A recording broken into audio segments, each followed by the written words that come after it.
Hello everyone and welcome back to the Arsenal Bunker. Today I am back with Seb, and after a long time of waiting for the Premier League to be back, it always feels like double the time really when we're in the international break.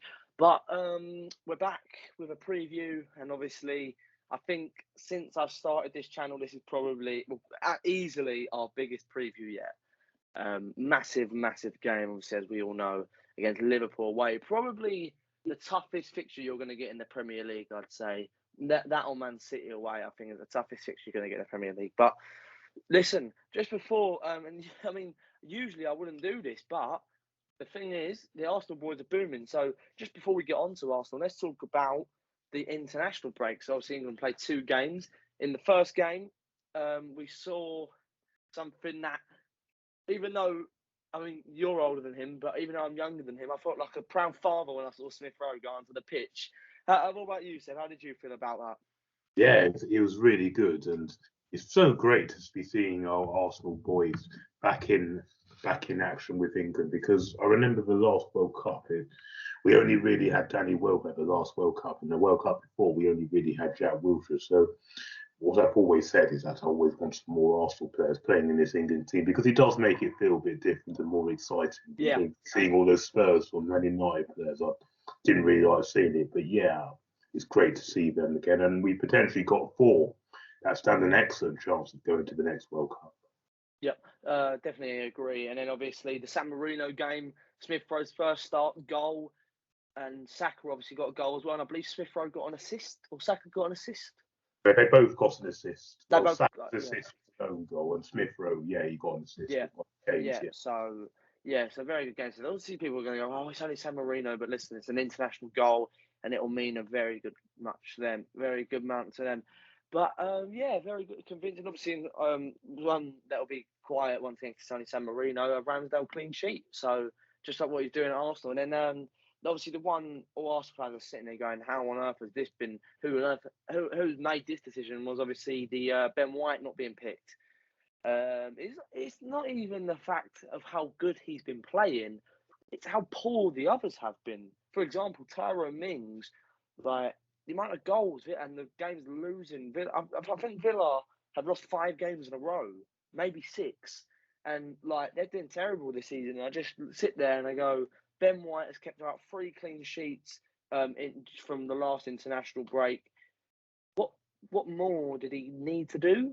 If that makes sense, what more could he have done to get Southgate to pick him? But listen, he didn't get picked. I'm sure, though, I mean, it's quite a while away. If he keeps up this form, he'll definitely be picked. And I feel like he has a big chance to be part of England's centre-back pairing. I feel like Maguire, honestly, he's not the greatest for Man United, but I feel like for England, he's just a different kind of player. It's sort of like Pickford, but I think Maguire's definitely got his place settled. But apart from that, I think and if we play 3 at the back, it's even a bigger opportunity. But I think to myself, are there any guaranteed centre backs in that position? I don't think there are. I think it's definitely up for grabs. So it'd be very nice. Maybe John Stones, yeah. But look, it'd be very nice to see all the Arsenal boys playing, especially at the World Cup next season. I think that'd be unbelievable. Definitely. But if we're going to move away from the international breaks, obviously Liverpool half-back kick-off on Saturday. And how are you feeling for the game?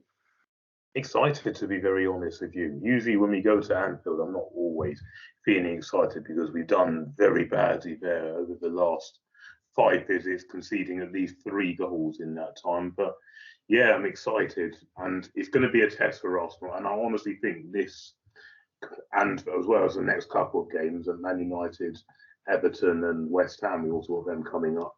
I think this will really prove to see whether we really have turned the corner, and this is the real resilient Arsenal, or whether it's just the same old. But yeah, I'm excited for this game, and I am going into this game with a bit of optimism.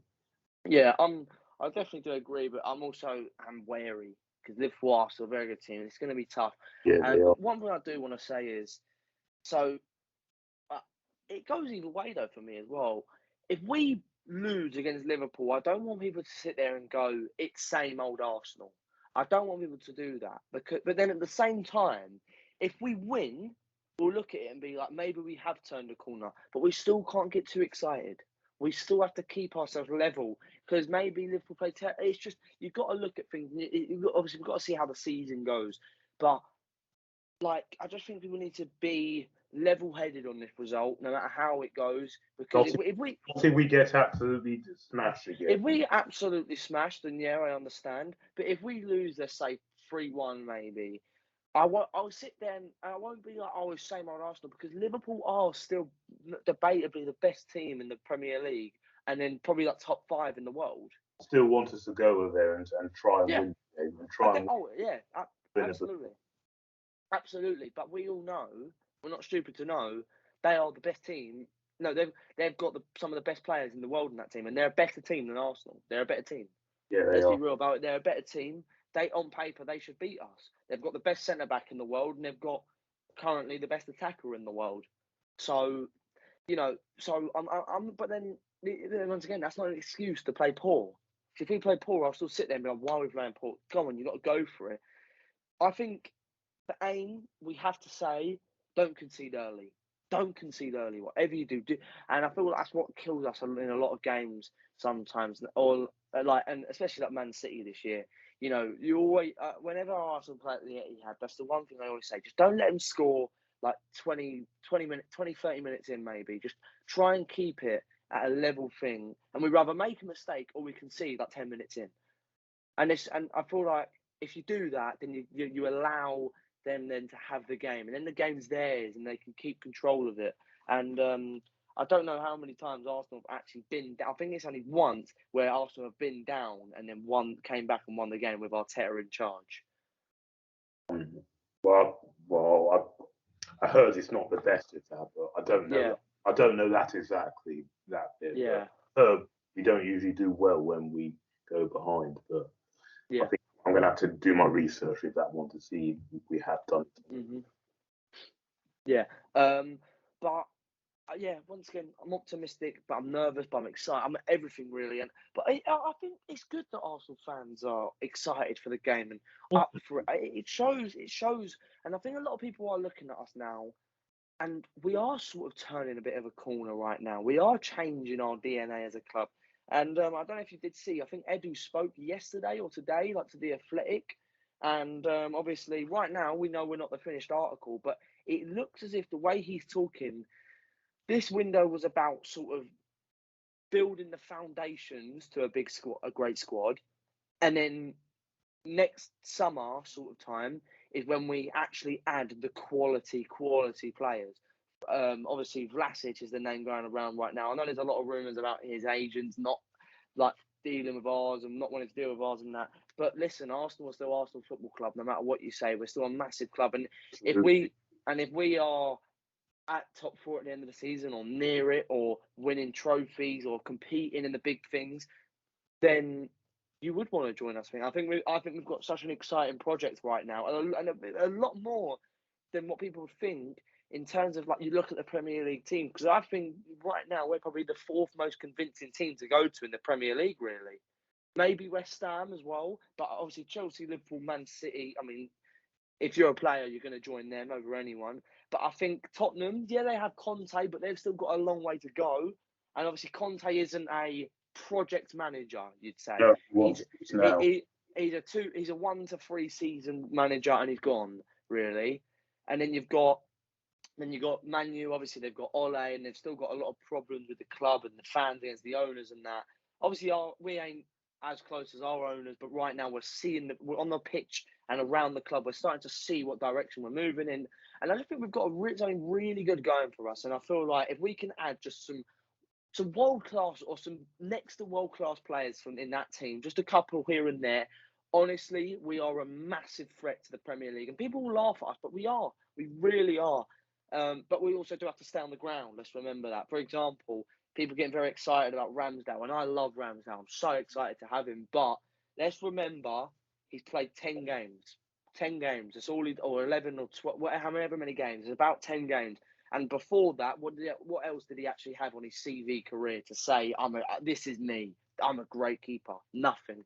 So let's not get too excited with these players yet. It's an exciting way, but let's just we have to control ourselves as well. But listen, why not, as an Arsenal fan right now, be happy? I know I'm contradicting myself in the way I'm speaking, but I hope people understand what I'm trying to say. It's exciting, but let's stay calm, stay level-headed. Yes, you're absolutely right there, Denny. You're correct. Yeah.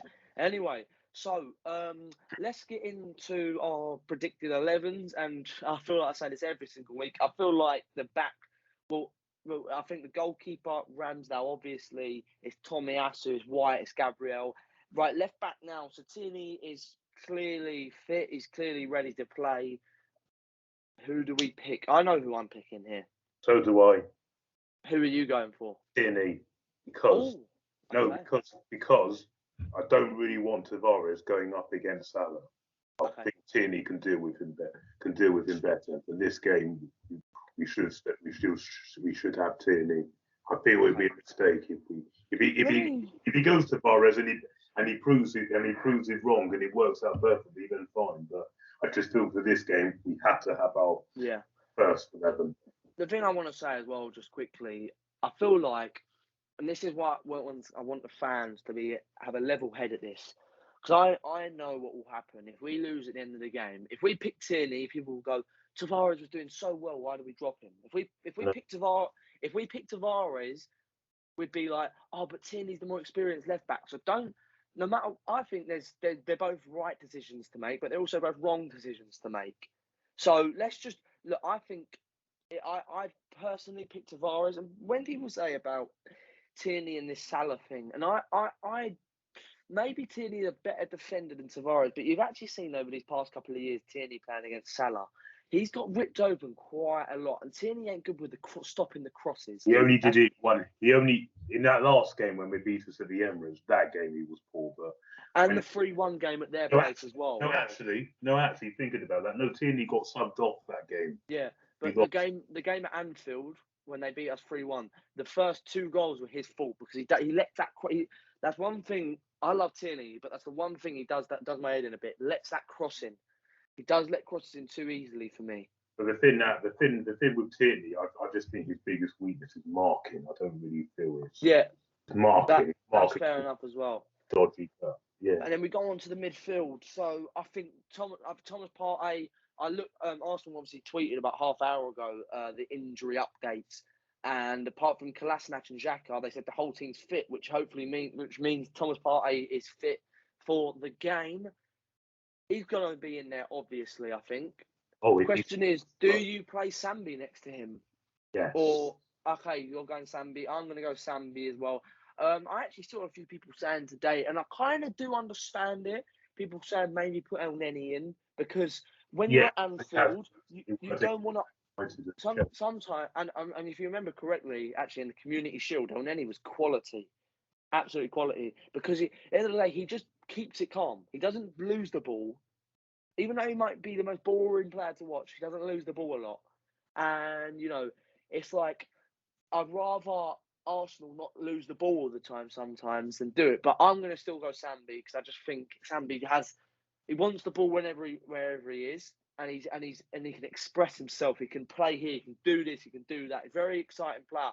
So, and then I think the front line, I think it's just the same, really. And it's a good thing as Arsenal fan right now, because even there's so much competition, yet the starting 11 just doesn't look like it should change. And I think it should be Smith Rowe on the left, Saka on the right, Lacazette and Aubameyang up front. Yeah, I agree. And I like how Aubameyang drifts right and left and right, and then down the middle and this way and that way. And that's what I remember. I had that interview a couple of weeks ago, and he was saying, Aubameyang now, he might not get as much goals, but this is the best Aubameyang we've seen.